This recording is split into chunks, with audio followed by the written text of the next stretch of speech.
नमस्कार दोस्तों, आपका अपना चैनल हिंदी जंक्शन पर मैं परवेश कुमार सिन्हा आप सभी का हार्दिक अभिनंदन करता हूं, स्वागत करता हूं।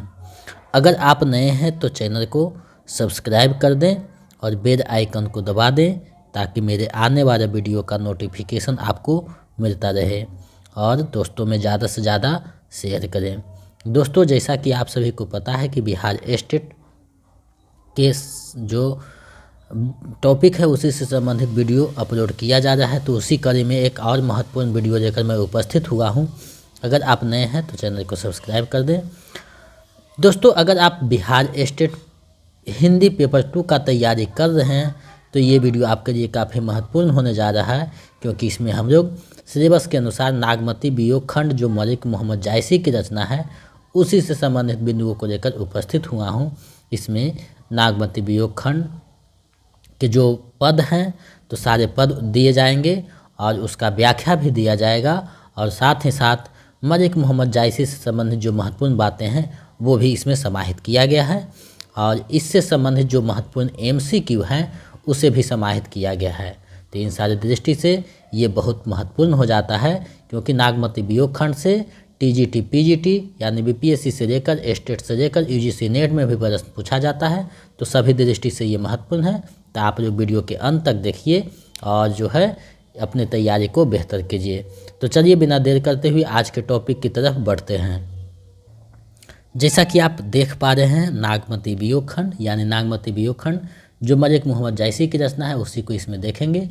तो सबसे पहले मलिक मोहम्मद जायसी के बारे में जो प्रश्न बनते हैं उससे संबंधित बिंदुओं को भी देखेंगे।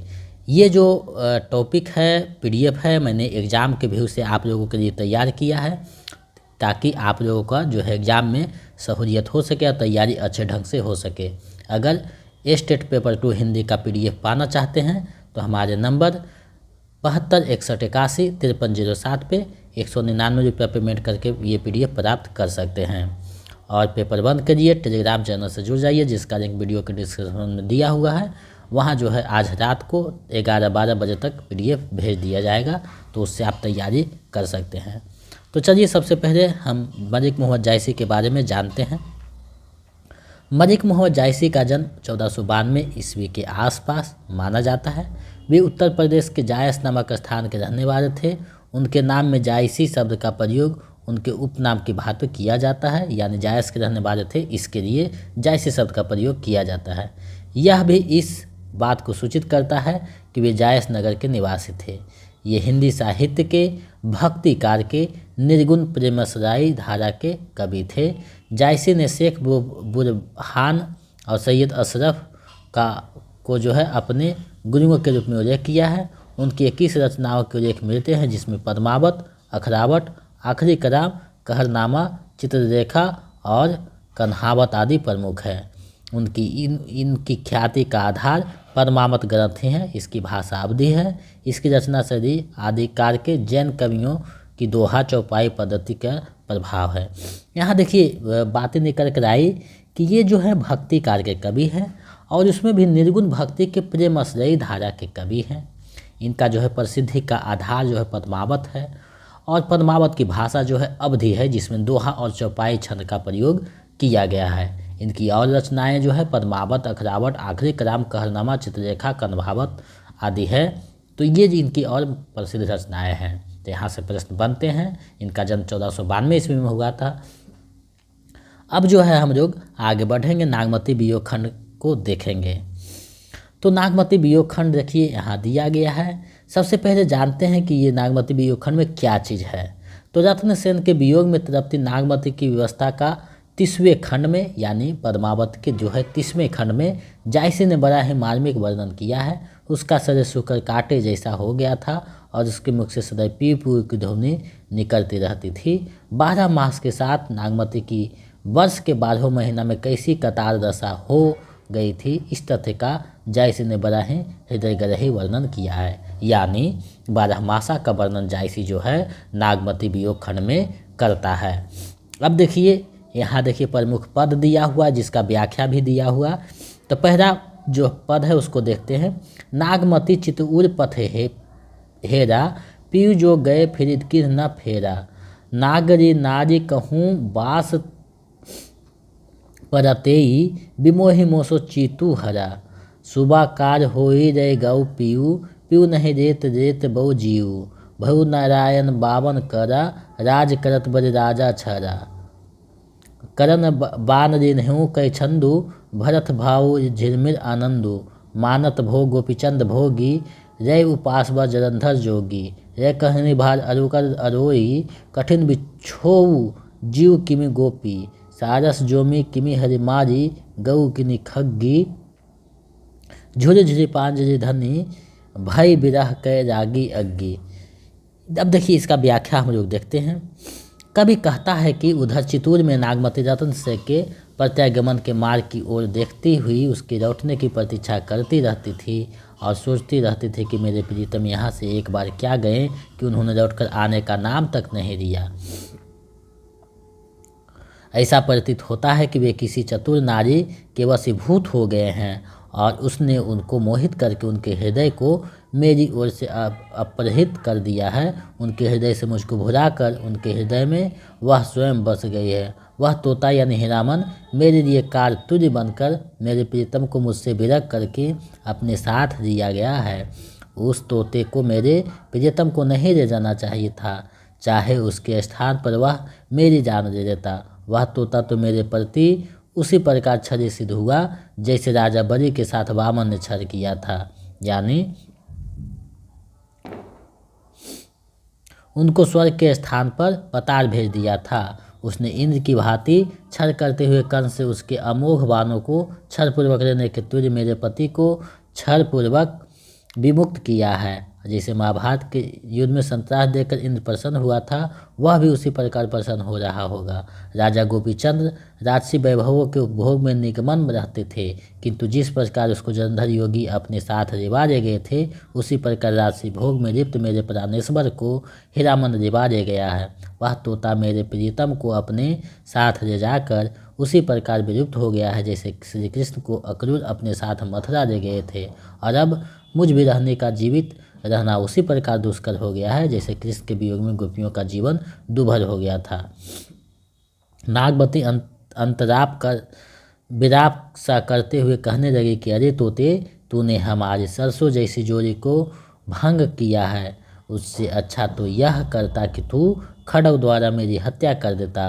अब तो मेरी काया में ऐसी बिरहारनी सुर्गी रहती है कि उसमें जलकर मेरा शरीर झुर हो गया उठा है। उसमें रंच मात्र भी सत्व नहीं बचा है।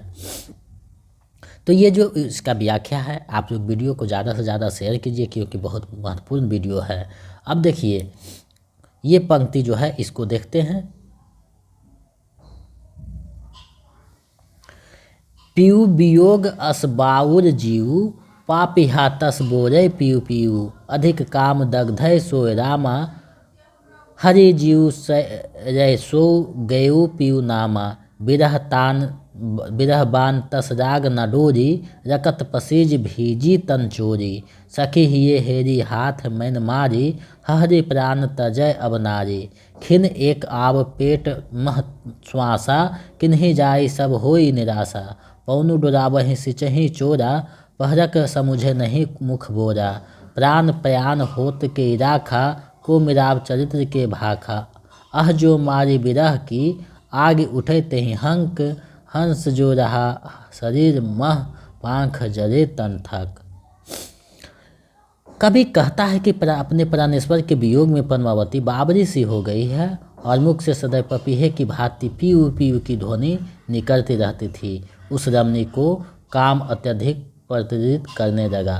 हीरामन मानो उसके प्रीतम के रूप में उसके प्राण को ही अपहरण कर ले गया। उसे ऐसा विरह रूपी बाण लगा हुआ था कि वह हिल-डुल भी नहीं सकती थी और रक्त के पसीजने के कारण उसकी चोरी सदैव गिरी रहती थी। ऐसी उसको देखकर सखियां सोचने लगी कि अब यह नारी कामदेव द्वारा परास्त की जा चुकी है। इस पर कामदेव ने विजय प्राप्त कर ली है और कांप कर अपने प्राण छोड़ देगी। उसे एक क्षण के लिए श्वास आता था और उसके उदर में स्पंदन होता था, किंतु क्षण भर में वह श्वास निकल जाता था जिससे उसकी समस्त सखियां निराश हो उठती थी। उसको बेहोश हुई देख सखियाँ उस पर पंखे से हवा करते हुए उसकी चोरी पर जल छिड़कने लगी। तब कहीं जाकर एक पहर के बाद नागमती कुछ सचेत हुई और यह समझते हुए कि मैं अपनी परेशान सखियों से घिरी हूँ, उसके मुख से कुछ शब्द निकले। वह कहने लगी कि अपने प्राणेश्वर के वियोग में मेरे उड़ते हुए प्राण पखेरुओं को किसने और क्यों उड़ने से रोक दिया। अब मुझे चातकी का स्वयं प्रियतम रूप मेघ से कौन सम्मिलन करवाएगा। कभी कहता है कि विरहनी नागमती ने जब आह भरी तो उसकी आह के साथ साथ आग निकलने लगी। उस विरगदग्नि के कारण नागमती के शरीर में जीव रूपी जो हंस विद्वान था उसके पंख जल उठे, जिससे वह उड़ नहीं सका। उसकी आत्मा रूपी हंस पंख जल जाने के कारण उड़ने में असमर्थ होकर उसके शरीर में ही रह गया।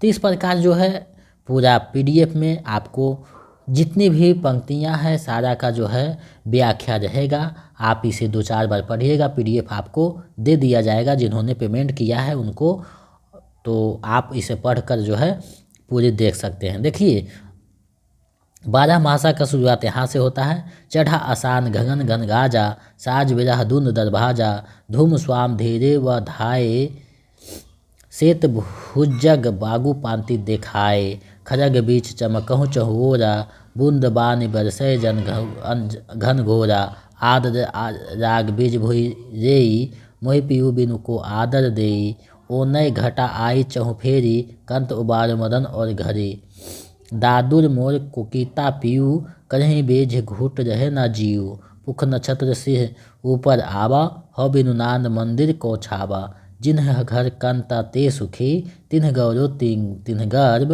कंत पियारा बाहरे, हम सुख भोरा सर्व। तो ये जो है आषाढ़ माह से शुरू होता है। तो इसमें जो है उसका वर्णन किया गया है कि आषाढ़ का महीना आया तो आकाश में बादलों की गर्जन होने लगी, जो नागमती को ऐसा प्रतीत हुई कि विरह ने युद्ध की तैयारी की है और उसकी सेना ने कुंच का नगारा बजाया है। घुमेरे काले और भूरे रंग के बादल आकाश में दौड़ने लगे और उनमें उड़ती हुई बगलों की पंक्तियाँ उनकी ध्वजाओं जैसी प्रतीत होने लगी। खड़ग रूपी बिजली चारों ओर चमकने लगी और वर्षा की बूंद रूपी बानों की घनघोर वर्षा होने लगी। आर्द्र नक्षत्र के रगते ही बिजली चमककर भूमि को छूने लगी। नागमती सोचने लगी कि ऐसे विरह उत्तेजक वातावरण में प्रियतम की अनुपस्थिति में मुझको किन समंदर देगा, अर्थात मेरी कुछ भी पूछ नहीं रही है, जबकि पति के यहाँ होने पर ऐसे उन्माद वातावरण में वे अवश्य ही काम के लिए मेरी मनुहार करते। यानी आषाढ़ का महीना, आषाढ़ का एक दिन जो नाटक है उसमें भी देख सकते हैं। यानी आषाढ़ माह का शुरुआत जो है हिंदी ये जो है 12 मासा में जायसी करते हैं, तो आषाढ़ का एक दिन जो है पति पत्नी के लिए बहुत सुख का दिन होता है। तो वही जो है आषाढ़ माह से शुरुआत करके जो है विरह का वर्णन करते हैं। बारे बारे से जो है 12 आषाढ़ महीने के बाद जो है सावन आता है। उसी तरह जो है बार बार जो है महीना बढ़ते जाता है, उसके महीना में क्या व्याकुलता है, क्या जो है रोक रीति है, सारा चीज़ को जो है जायसी ने दिखाया है पद्मावत में, जो नागमती वियोग खंड में आपको दिखाई देगा। तो बारी बारी से जो है आप इसको पढ़िएगा, चीज़ें समझ में आएगा। बहुत लंबा है, जिसे हम लोग पढ़ेंगे तो बहुत समय हो जाएगा। तो हम जो है इसका PDF आप लोगों को प्रोवाइड करवा देंगे। आप इसको पंक्ति को पढ़ करके पूरा व्याख्या दे दीजिएगा, 2-4 बार पढ़ दीजिएगा तो आपको समझ में आ जाएगा। क्योंकि पंक्तियाँ भी डायरेक्ट पूछा जाता है, तो आप पंक्तियाँ जब पढ़े रहिएगा तो इससे संबंधित कोई भी प्रश्न आएगा तो इसका आंसर आप दे सकते हैं। तो आप लोग को PDF दे दिया जाएगा, जो रजिस्ट्रेशन करवाए हैं, पैसा पेमेंट किए हैं, तो वो इसे पढ़कर जो है अपनी तैयारी को बेहतर कर सकते हैं। और इससे जो संबंधित MCQ है उसको हम लोग देख लेते हैं, ताकि जो है लगभग PDF से का जो निचोड़ है वो MCQ में है। कैसे प्रश्न पूछा जाता है, क्या संभावना बनती है, ये सारी चीज़ को हम लोग MCQ में देख लेंगे। तो चलिए पहला प्रश्न देखते हैं। प्रसिद्ध ग्रंथ पद्मावत के रचनाकार कौन है? तो आप सभी को पता होगा जायसी हैं, विकल्प D सही हो जाएगा। चलिए आगे बढ़ते हैं। जायसी कृत पद्मावत में कुल कितने खंड हैं? तो इसमें कितने खंड हैं तो आप सभी को बताना है। 4 विकल्प आपको वहाँ भी दिया जाएगा, ऑनलाइन एग्जाम होगा तो संभल कर दीजिएगा। तो इसमें 57 जो है सर्ग हैं पद्मावत में। चलिए आगे बढ़ते हैं। नागमती वियोग खंड जायसी के किस ग्रंथ का एक महत्वपूर्ण भाग है? तो ये जो है किस ग्रंथ का एक महत्वपूर्ण भाग है आपको बताना है। तो ये पद्मावत का एक महत्वपूर्ण भाग है, विकल्प बी सही हो जाएगा। चलिए आगे बढ़ते हैं। जायसी ने पद्मावत की रचना किस भाषा में की है? तो ऊपर चर्चा किया गया था कि जायसी ने पद्मावत की जो रचना है अवधी भाषा में की है, विकल्प ए सही हो जाएगा।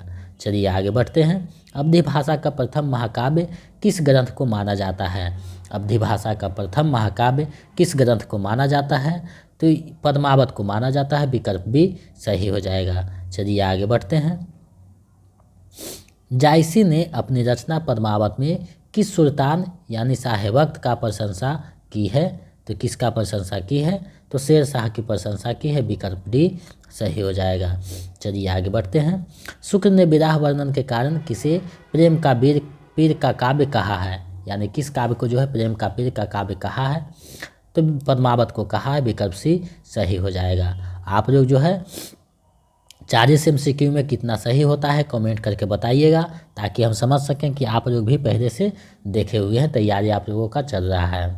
निम्नलिखित में से कौन सी रचना मलिक मोहम्मद जायसी की नहीं है? कौन सी रचना नहीं है आपको बताना है। तो कहरनामा, अखरावट, आखिरी कलाम तीनों रचना है, लेकिन चंदायन नहीं है, विकल्प भी सही हो जाएगा। चलिए आगे बढ़ते हैं, अगले प्रश्न को देखते हैं। जायसीकृत पद्मावत में रत्नसेन किसका प्रतीक है?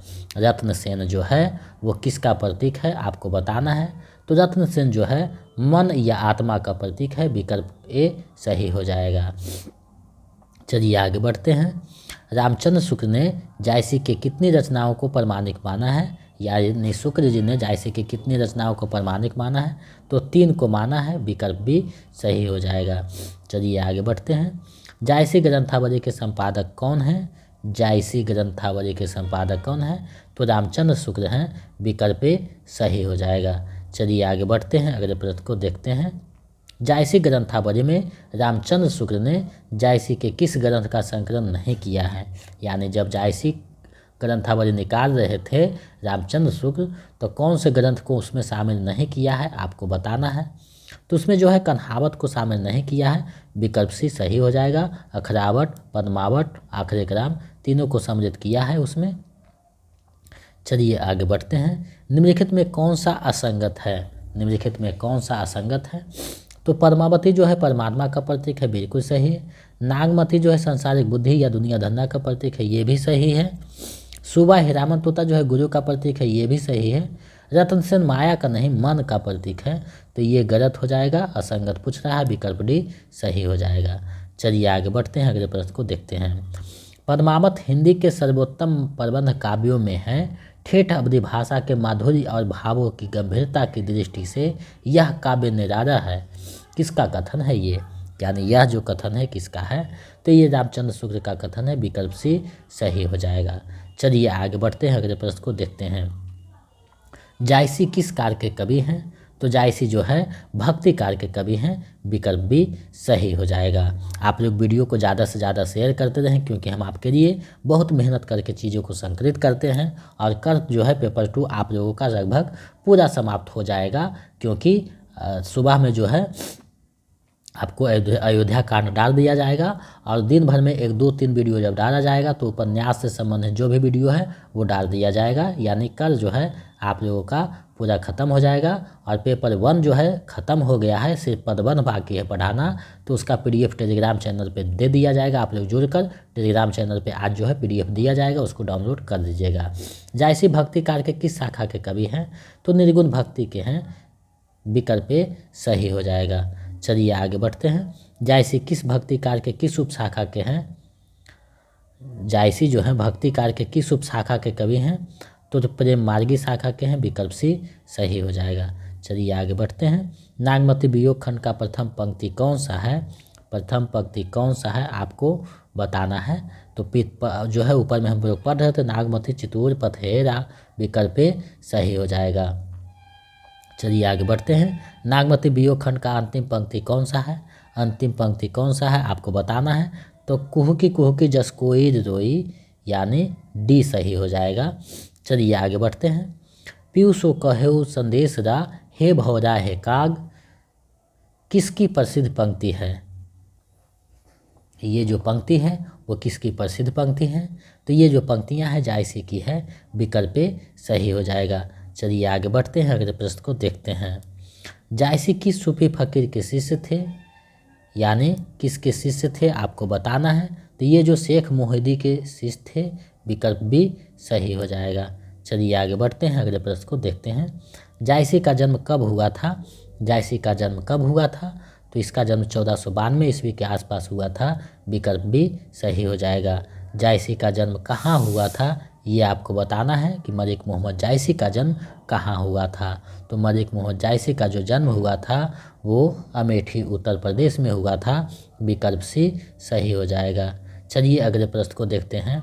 आप लोग वीडियो को ज़्यादा से ज़्यादा शेयर करें और अंत में कमेंट करके बताइए कि 40 MCQ में आपका कितना सही हुआ है।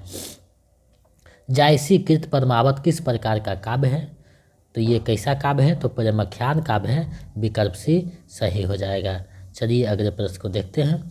जायसी कृत पद्मावत में सिंघल देश की राजकुमारी का क्या नाम था? सिंघल देश की राजकुमारी जो है उसका क्या नाम था? तो उसका जो नाम है पद्मावती रहता है, विकल्प सी सही हो जाएगा। चलिए आगे बढ़ते हैं, अगले प्रश्न को देखते हैं। जायसी कृत पद्मावत का नायक कौन है? तो इसका जो नायक है रत्नसेन है, विकल्प भी सही हो जाएगा। चलिए अगले प्रश्न को देखते हैं। जायसी के प्रसिद्ध का कारण कौन सा ग्रंथ है, यानी जायसी के प्रसिद्धि का कारण कौन सा ग्रंथ है आपको बताना है। तो प्रसिद्धि का कारण पद्मावत ग्रंथ है, विकल्प डी सही हो जाएगा। चलिए आगे बढ़ते हैं। हिंदी के अनुसार साल में कितने माह होते हैं? हिंदी माह के अनुसार साल में कितने माह होते हैं आपको बताना है, जिसका वर्णन जो है जायसी ने किया है। तो जो वर्णन किया है उसमें आप लोगों को पता होना चाहिए, 12 महीना का वर्णन किया है। 12 माह होता है जो आषाढ़ से लेकर जेठ तक चलता है। चलिए आगे बढ़ते हैं। नागमती विरह अग्नि में क्यों जल रही है, यानी नागमती विरह अग्नि में जो है क्यों जल रही है? तो उसका कारण है कि पति के वियोग में वो जल रही है, विकल्प सी सही हो जाएगा। चलिए आगे बढ़ते हैं। नागमती के विरह अग्नि से कौन कौन कारा हो गया है, यानी कविता के अनुसार आपको जवाब देना है। तो कौआ और भौरा दोनों कारा हो गया है, विकल्प सी सही हो जाएगा। पीयूषु कहू संदेश रा, हे भौरा हे काग, यानी भौरा और काग दोनों जो है कारा हो गया है। जरय विरह ज्यों दीपक बाती में कौन सा अलंकार है? जरय विरह ज्यों दीपक बाती, ज्यों दीपक बाती, तो ज्यों जैसा ही आ गया तो रूपक अलंकार हो जाएगा, विकल्प भी सही हो जाएगा। चलिए आगे बढ़ते हैं। नागमती वियोग खंड में प्रयुक्त शब्द सुपेती का क्या अर्थ है? सुपेती का क्या अर्थ है? तो सुपेती मतलब हो जाता है हर की, विकल्प सही हो जाएगा।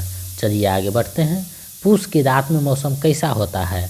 पूस की रात में मौसम ठंडा कैसा होता है? तो ठंड का मौसम होता है, विकल्प सी सही हो जाएगा। चलिए आगे बढ़ते हैं। नागमती को पूस की रात अधिक कष्टदायक क्यों लग रही है? नागमती को पूस की रात अधिक कष्टदायक क्यों लग रही है? तो इसका जो सही आंसर है पति के पास ना होने के कारण से, विकल्प सही हो जाएगा। यानी कविता के अनुसार आपको देना है कि पति के पास जब ना होते हैं तो ठंड और अधिक लगती है, तो विकल्प सही हो जाएगा। चलिए आगे बढ़ते हैं। जायसी ने नागमती वियोग खंड में वर्ष की शुरुआत किस माह से की है? जायसी ने नागमती वियोग खंड में वर्ष की शुरुआत जो है किस माह से किया है? तो आषाढ़ से किया है। चढ़ा आषाढ़ गगन घन गाजा, विकल्प टी सही हो जाएगा, आषाढ़ माह से किया है। चलिए आगे बढ़ते हैं। जायसी ने कुमार शब्द का प्रयोग किस हिंदी माह के लिए किया है? जायसी ने कुमार शब्द का प्रयोग किस हिंदी माह के लिए किया है? तो आश्विन माह के लिए किया है। चढ़ते कुआर आप लोग गाना सुनेंगे होंगे, विकल्प भी सही हो जाएगा। चलिए आगे बढ़ते हैं। जायसी ने हिया शब्द का प्रयोग किस अर्थ में किया है? हिया शब्द का प्रयोग किस अर्थ में किया है? तो हृदय के लिए जो है हिया शब्द का प्रयोग किया है, विकल्प सी सही हो जाएगा। चलिए आगे बढ़ते हैं, अगले प्रश्न को देखते हैं। जेहि पंखी के नियर होई कहे विरह के बात, प्रसिद्ध पंक्ति किसकी है? ये जो पंक्ति है वो पंक्ति किसकी है आपको बताना है। तो ये पंक्ति जायसी का है, विकल्प डी सही हो जाएगा। चलिए आगे बढ़ते हैं। सो नहीं आबे रूप मुरारी, जसो पाव सुहाग सुनारी में कौन सा अलंकार है? यानी इसमें कौन सा अलंकार है? तो इसमें श्रेष्ठ अलंकार है, विकल्प भी सही हो जाएगा। चलिए इस वीडियो का अंतिम और 40वां प्रश्न देखते हैं। पद्मावत के कौन सा खंड में नागमती वियोग का वर्णन है? पद्मावत के कौन से खंड में नागमती वियोग का वर्णन है आपको बताना है। तो 30वां खंड में वर्णन है, विकल्प सी सही हो जाएगा। तो आज मैंने आपको नागमती वियोग खंड से संबंधित जो महत्वपूर्ण बिंदु था उसको जो है आप लोगों के समक्ष मैंने प्रस्तुत किया। हमें आशा ही नहीं पूर्ण विश्वास है कि इसका जो है आप लोग फ़ायदा उठाइएगा। MCQ का 40 में आपका कितना सही हुआ है कमेंट करके हमें जवाब दीजिए। और पूरा PDF पाने के लिए जो है 199 रुपया पेमेंट कर दीजिए, तो स्टेट पेपर 2 का पूरा PDF आपको व्हाट्सएप पे भेज दिया जाएगा, जिससे कि आपको तैयारी करने में सुविधा होगी। और नागमती वियोग खंड का बहुत लंबा टॉपिक था, इसलिए जो है व्याख्या मैंने छोड़ दिया, आप लोग खुद से उसे देख लीजिएगा, PDF दे देंगे और जो है अपने तैयारी को बेहतर कीजिएगा। तो मेरे नंबर 72 61 81 53 07 पे जो है आप लोग 199 रुपया पेमेंट करके पेपर 2 का पूरा PDF पा सकते हैं। और 249 रुपया पेमेंट करके BPSC 3.0 का जो है प्रैक्टिस सेट और नोट्स पा सकते हैं। और पेपर 1 के लिए आपको मेरे टेलीग्राम चैनल से जुड़ना होगा, जिसका लिंक वीडियो के डिस्क्रिप्शन में दिया हुआ है, वहां से जुड़कर PDF प्राप्त कर लीजिएगा। आज रात को PDF पेपर 1 का डाल दिया जाएगा। तो मेरे साथ इतना देर बने रहने के लिए बहुत बहुत धन्यवाद। मिलते हैं एक नए वीडियो में।